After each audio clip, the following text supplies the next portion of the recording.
During the 1920s, junk store owners and flea markets in Lower Manhattan began to see the same tall, thin man haunting their stores and stalls. He was always alone and never said a word, just studiously rummaged through piles of unwanted items and bought objects that would eventually become three-dimensional representations of his mindscape. Pillboxes, foreign postcards, old wine glasses and pipes, and his beloved movie magazines.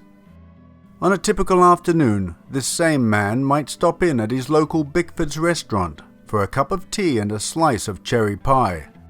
One can see him now, gaunt and wraith-like, sitting alone, bent over a book while enjoying his treat.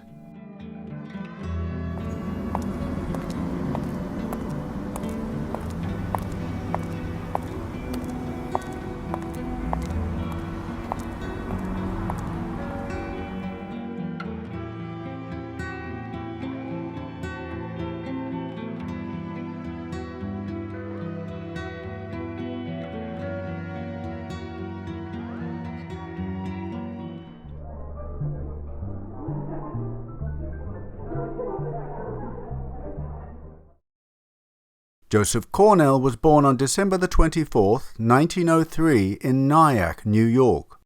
His parents descended from old Dutch families, his maternal grandfather being the wealthy and prominent Commodore William Voyers.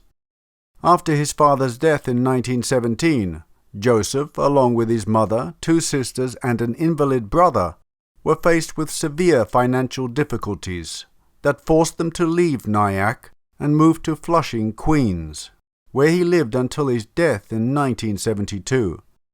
He worked at a variety of jobs such as selling refrigerators door-to-door, designing textiles, and working in the garment industry to help support his family. Joseph's beloved brother was born in 1910. Robert had cerebral palsy, struggled to speak, and later was confined to a wheelchair. From the beginning, Joseph considered Robert his own personal responsibility.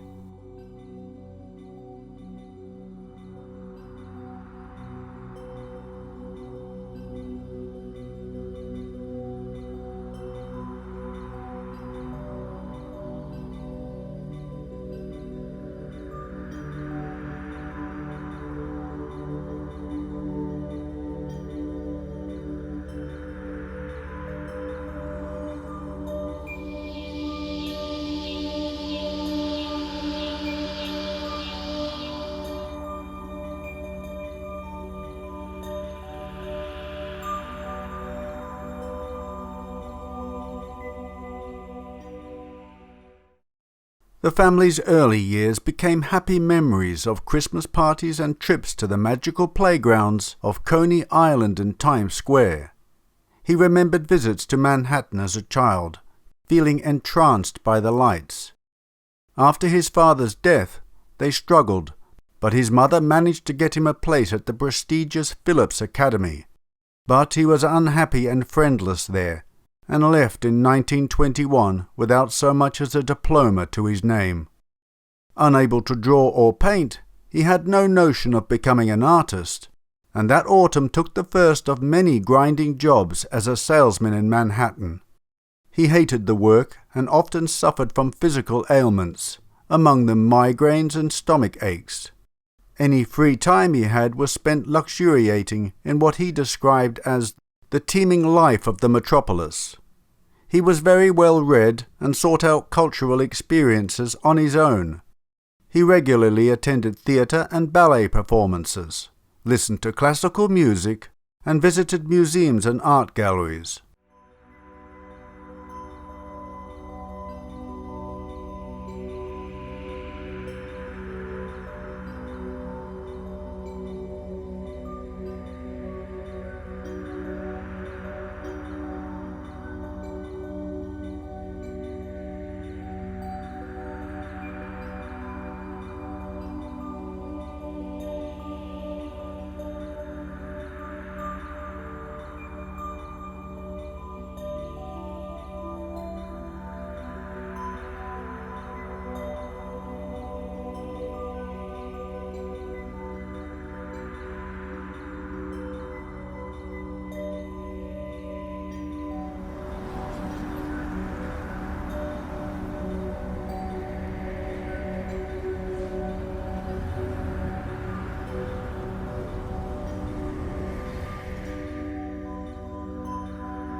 He built up a vast private museum from his excursions, like a magpie bringing home glittering treasure, in the form of rare books, magazines, postcards, playbills, librettos, records and compasses. Nothing escaped his searches. Shells and rubber balls, crystal swans, bobbins and corks all made their way home with him. Back home he assembled his junk into dossiers, which encompassed 100 different categories. Inspired by the new art form called collage, Joseph created his first work in 1931, a schooner with a spider web as a sail. He took this and another collage to a gallery where the owner had spotted him browsing. Within a month he was in Manhattan's first show of surrealism. It is speculated that Cornell first made his diorama-like artworks to amuse his brother, who could never experience the outside world as Joseph did.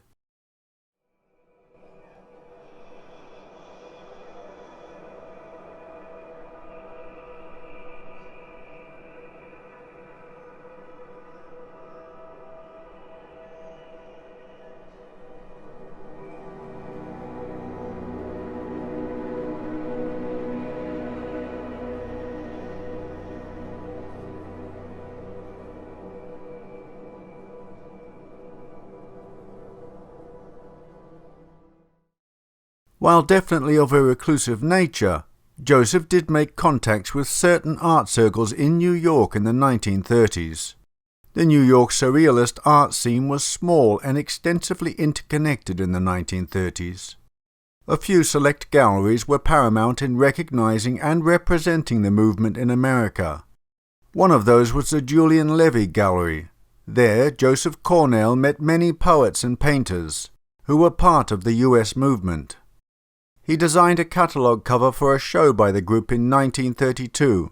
Though Joseph exhibited alongside the self-identified surrealists, he was unwilling to assume that label himself. His work, while it incorporated dream imagery and was often rooted in childhood experiences and nostalgic meanderings, was not dark and did not bear the overtly sexual and violent iconography found in much work by the leading surrealist artists.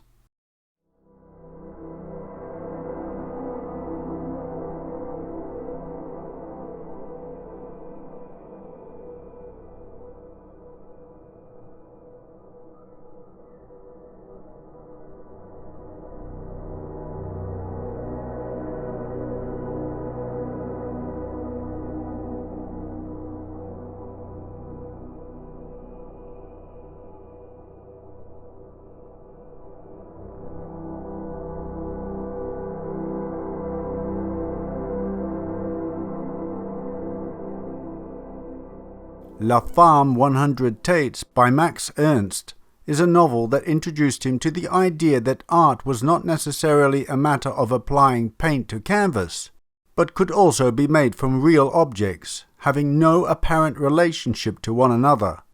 Inspired, he began to make collages of his own, sitting with scissors and glue at the kitchen table of 37-08 Utopia Parkway. An insomniac, he worked mostly at night, his mother asleep upstairs and Robert dozing in the sitting room, surrounded by model trains. Joseph's shadow boxes, memory boxes or poetic theatres as he called them, took the form of antique picture frames to which he attached wooden boxes, while retaining the frame's glass to enclose the scene.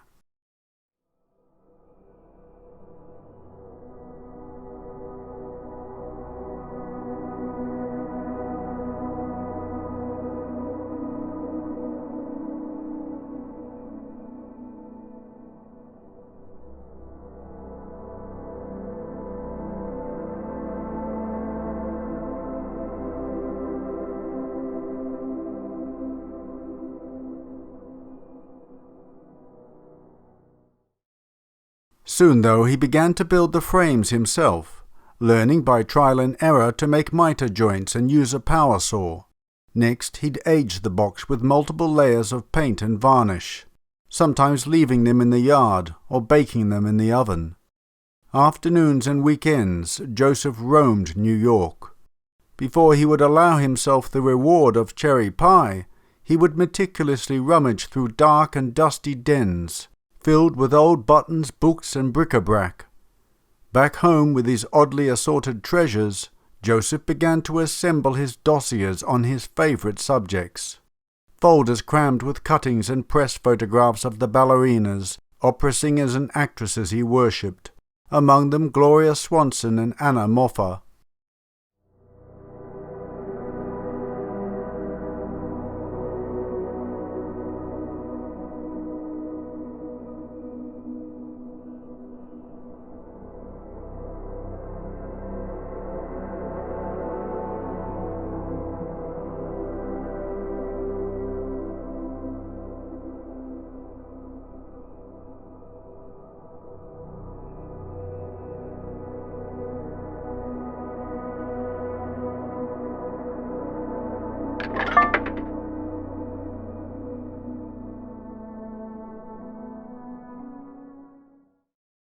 He would never marry, never have a lasting relationship.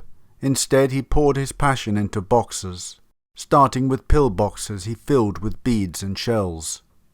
He spent his entire life in the United States, rarely venturing far beyond Manhattan or the area surrounding his small frame house in Queens. He chose isolation rather than the café society camaraderie to which most European artists were accustomed. And yet he was intoxicated by European culture and history, particularly France, which he researched avidly, combing the bookshops on 4th Avenue. In fact, his knowledge of the exotic world beyond America became so elaborate that when he met the French artist Marcel Duchamp, Joseph engaged in a long conversation with him, in French, about notable places to visit in Paris, touching upon the Louvre as well as the lobbies of the city's grand hotels. Only at the end of the conversation did Joseph add that he had never in fact been to the city, an admission that left Duchamp speechless.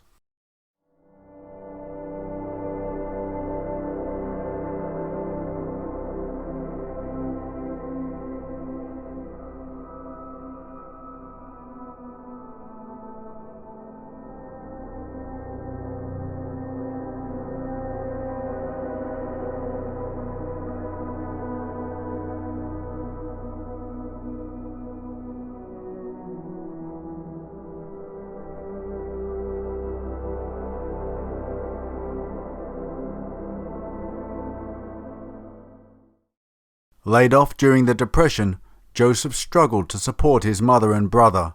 He sold refrigerators door to door.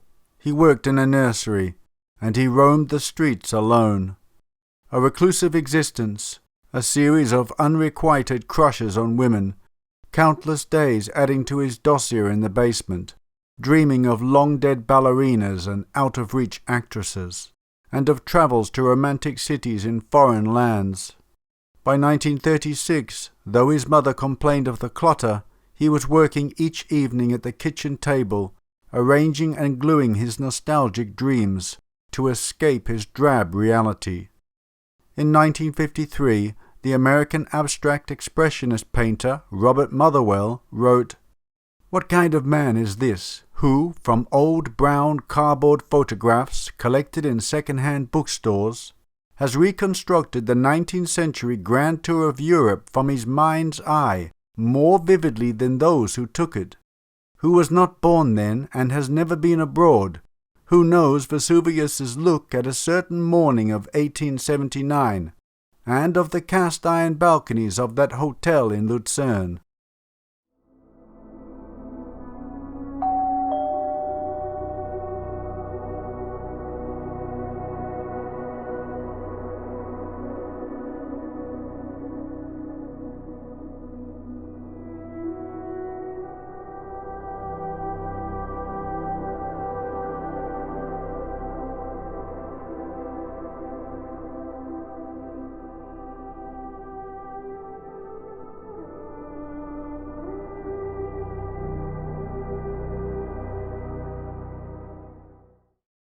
The biographies that the masses find exciting are the Picassos or Jackson Pollocks of the world, getting drunk, smashing up cars and bedding numerous women, Joseph's insomniac nights and long days of quiet frustration were conspicuously short on plot.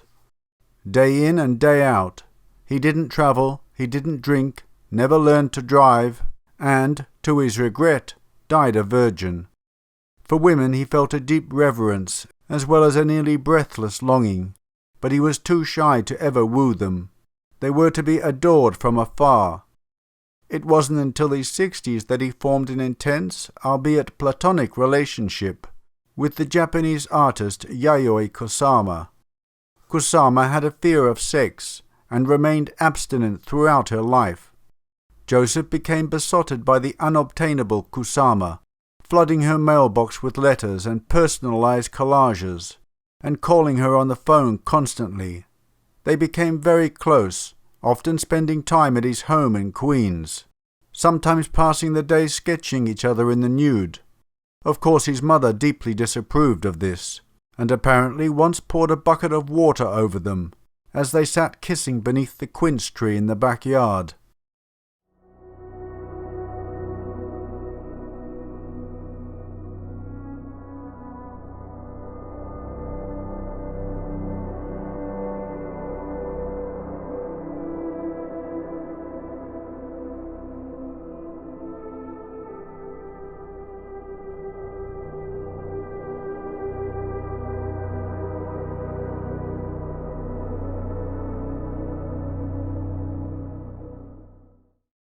A deeply romantic man, he was cripplingly reserved, not at all helped by a jealous mother who repeatedly told him sex was repulsive. He longed to touch, but looking and fantasizing were safer and had their own internal satisfactions. Mostly he didn't make contact, and when he did, presenting a bouquet to a waitress, mailing a dream box to Audrey Hepburn, he was often rebuffed or misunderstood. Alone in the house on Utopia Parkway, he was ravaged by loneliness, and particularly by a longing for the intimate relationship he had never really managed to attain. He hired assistants, mostly art students, to cook for him and help organize his work. He was visited by many devoted friends, but there still seemed to be something that kept him apart from the other people, a pane of glass from which he could only gaze out.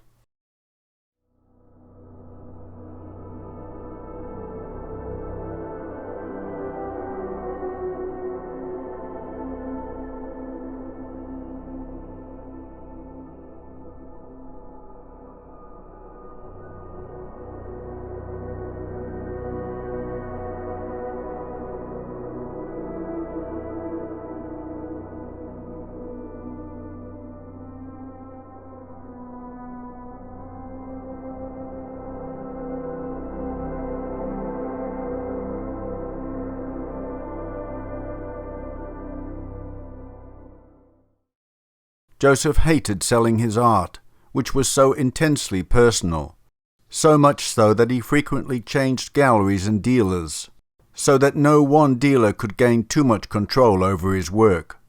He loved to give them away, though, especially to women. After some time, Kusama felt it was time to put some distance between herself and the reclusive artist, feeling the situation had become rather claustrophobic. But the two remained close until his death in 1972. There was also the impossible love story between Cornell and a New York City coffee shop waitress named Joyce Hunter. He became entranced by her while she was waitressing at the Strand Food Shop in Manhattan in February 1962. Joseph became so obsessed with her, he gave her gifts of his art. She and her boyfriend would immediately sell the work behind his back.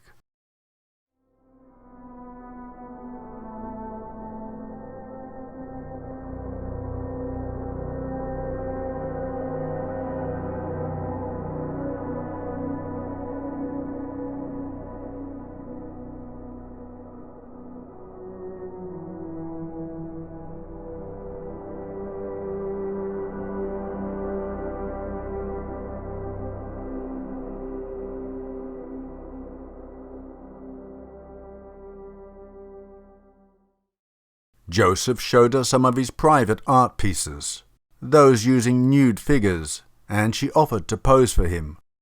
When Joseph's dealer found out that Joyce had been selling his pieces, Joseph felt betrayed and stopped giving her gifts.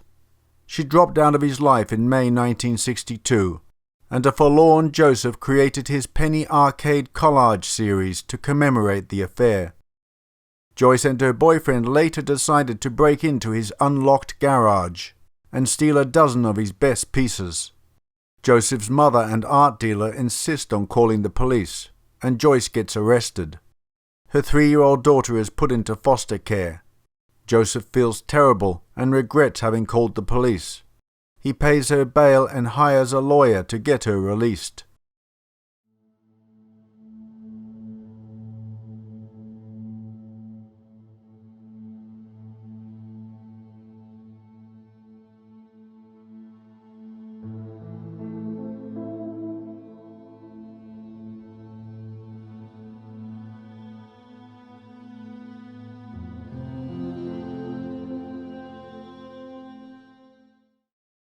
Very little is known about Joyce.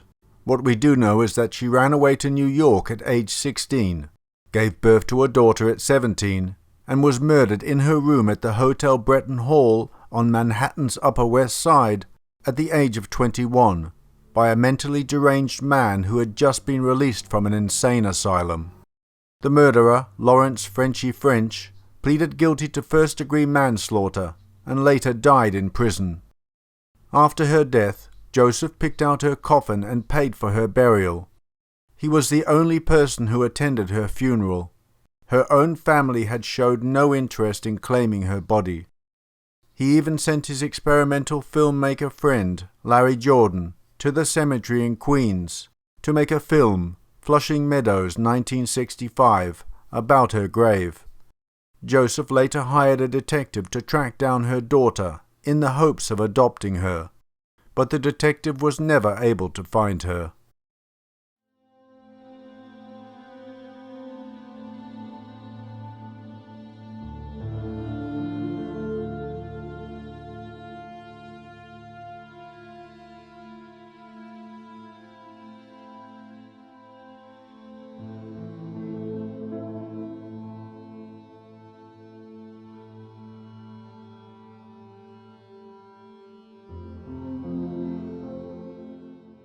In 1967, the Guggenheim Museum and the Pasadena Art Museum in California both held major exhibitions on Cornell, and both were critical successes. As Cornell's reputation increased, he became ever more reclusive.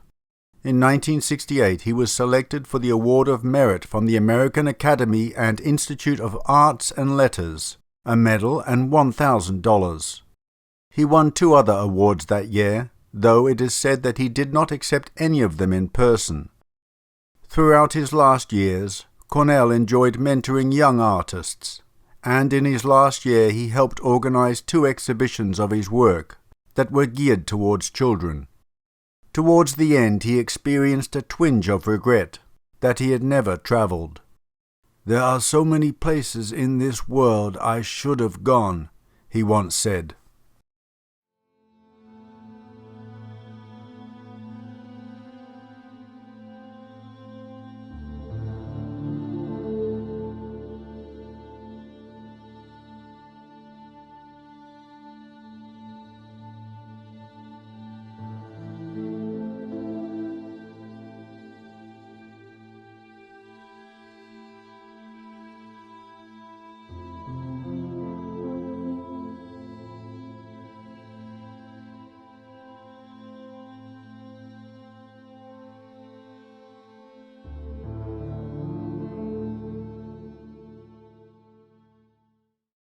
In general, though, he was happiest when he was rummaging through the antiquarian bookshops, flea markets and dime stores of New York, looking for mementos of far-flung times and places. He described one of these establishments, which he often frequented, "a sanctuary and retreat of infinite pleasures." In 1970, the Metropolitan Museum of Art presented a major retrospective of Cornell's collages.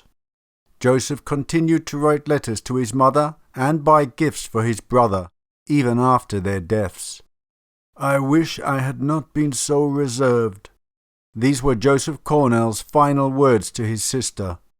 He died from heart failure on December the 29th, 1972.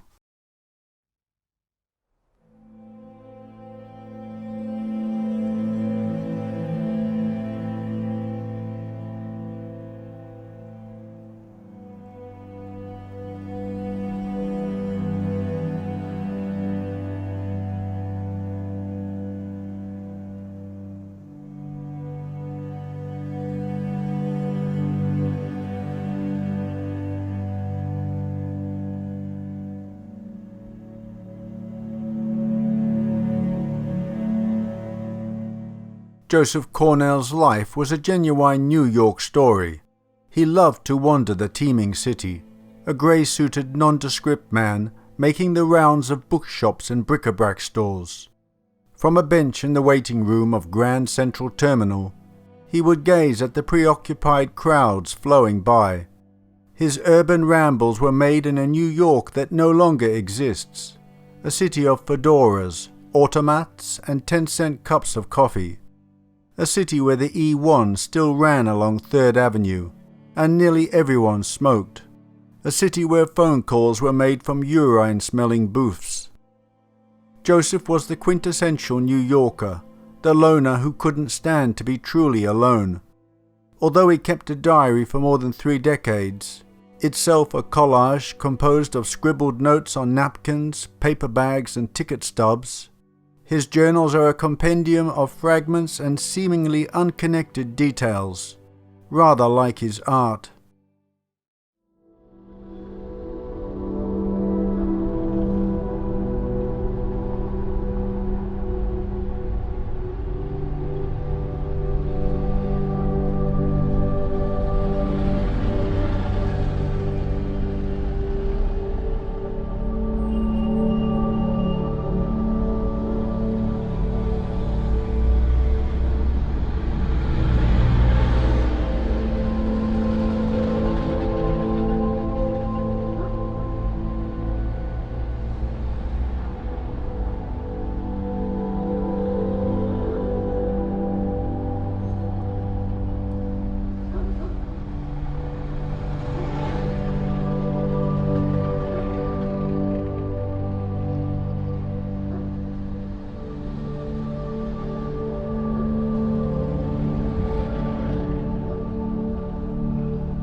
Well, my dear friends, I hope you enjoyed that presentation about Joseph Cornell, an amazing artist. There are very few artists that really transfix me, but his work and Edward Hopper's are definitely in that class. There's a lot of work, that I'll find, it's okay, that's very interesting. Some will actually emotionally affect me. Others I'll think, well, what a lot of crap, and some of them are so pretentious that it annoys me.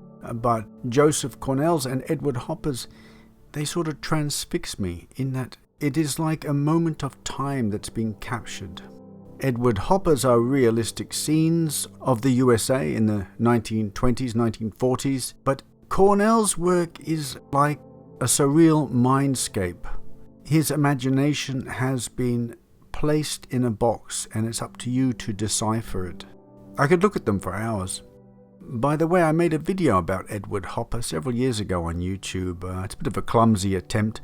What I was trying to do was sort of animate the paintings to give you an idea of what that frozen moment in time might be like if we were actually in the scene while it was going on.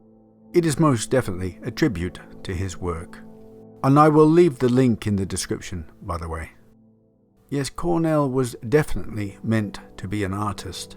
Although he claimed that he could not paint or draw, he definitely had the genius within him. It just had to find a way to manifest, and he found that way. A lot of people want to be artists just because it's cool, although they have absolutely no talent to do so. You know the ones at parties. Oh yes, I'm an artist. Yes, my work is being displayed at the Small Crap Gallery in Crapsville, Outer Crapsville, by the way. Have you seen it? No? You know the ones. Well, Joseph was definitely a genius, and he's left behind quite a large body of work for our enjoyment and inspiration. He himself was obviously a strange man. In many ways. I have heard reports that his behavior was verging on creepy and obsessive with women, young females. With many geniuses, their personalities are quite strange. Look at Salvador Dali. He was a real odd guy. He claimed that he hallucinated, all the time. I don't know whether that's true or not, whether he made it up because it sounds, so bizarre that people would buy into it. But he was a strange guy. I believe he liked to watch his wife while she had sex with younger guys, possibly because he couldn't consummate the act himself and had that desire to be a voyeur as well. With Joseph, of course, his mother, repressed him, a bit like Ed Gein, or Gein, as the Americans pronounce it. His mother also told him that sex was repulsive and women were to be avoided. It was a shame for Joseph. He really wanted to have a relationship. He wanted to do the natural things that men and women do, but all he could do was sort of watch and obsess. But I would like to have wandered around the junk stores in New York in the 20s and 30s and 40s. Oh, indeed. I'm a bit of a sort of junk collector myself. We definitely do share that passion. And I have done a few different boxes, which I will show you. In fact, that's how I was introduced to Joseph Cornell's work. Many years ago, when I first wandered over to YouTube, would have been about 2008, 2009, there was a very intelligent American lady who I was communicating with at that time. I showed her one of my artworks that I had done, and she said it was reminiscent of Cornell's work. And then I sort of looked up Cornell and started having a gander at what he was all about, and was immediately taken by his exceptional work. My work is not exactly the same, and I've done all sorts of different things. So I wasn't sort of concentrating on boxes, but I've done a few boxes, not exactly the same. I don't have things grouped together. I guess I could do that. They're just sort of usually a solitary object. I'll show you a few on the screen as we are talking. When I retire, I wouldn't mind getting into that, making some boxes like Cornell did. I've got enough odds and bods around, things that I've collected, bits of things. I could definitely do it. And I'm very good with working with my hands and with wood, so that wouldn't be a problem. I might do that. What about you? Would you like to walk around New York with Joseph and me and go through rummage through all the junk stores? Oh my God, I would love it. Sort of have a wistfulness for, and I said this in the Edward Hopper video, although it's not narrated, it's just written. Back those days I wasn't narrating my videos. But I did communicate in the video or in the comment section. I don't remember exactly now, but I have a wistfulness about America of the 1920s, 30s, 40s, although I've never been to America in my life, and certainly not in that era. But I would love to go back then. I'd love to go to an automat. I was communicating with a guy in the comment section about the automats. Love to go to visit one. I think he told me there's still one existing in New York. Is that correct? God, I'd love to go back then and put my dime in the slot and get a cherry pie, just to get that ambience. What a great idea. I'd love to open my own automat. I love the idea of people sort of behind the scenes cooking the food and putting it in these shelves and you putting your money in. I just love the idea of that. And providing someone with the service, especially back then when people were doing it tough. And here they could get food that they could afford, get in out of the cold. I think that's a great idea. I wonder if it'd be allowed nowadays. Well, if it's true that there is one still existing in New York, I guess it would get past the horrendous laws, these, what do they call, health and safety and hygiene laws that exist today for restaurants and cafes. Please enlighten me in the comment section if it's true that the automat does still exist in New York. I've got an idea. I might see if I can throw together a Joseph Cornell inspired box and give it away to some lucky winner. I'm hoping I'll have time next month if I don't have a huge workload. When I say next month, by the time you're watching this video, it'll be this month for you. If not, definitely for Christmas. Gonna see what I can come up with. I'm inspired and I'm eager myself to see what bits and bobs I can put in there. And yeah, I'll sign it for you. So you'll have a genuine Audibo Joseph Cornell inspired box. Anyway, on that note, my dear friends, I think I've rambled. I've been to junk stores, I've been to automats with you. And it's time to go. Wishing you good day or sweet dreams wherever you are. And until next time, God bless and bye-bye.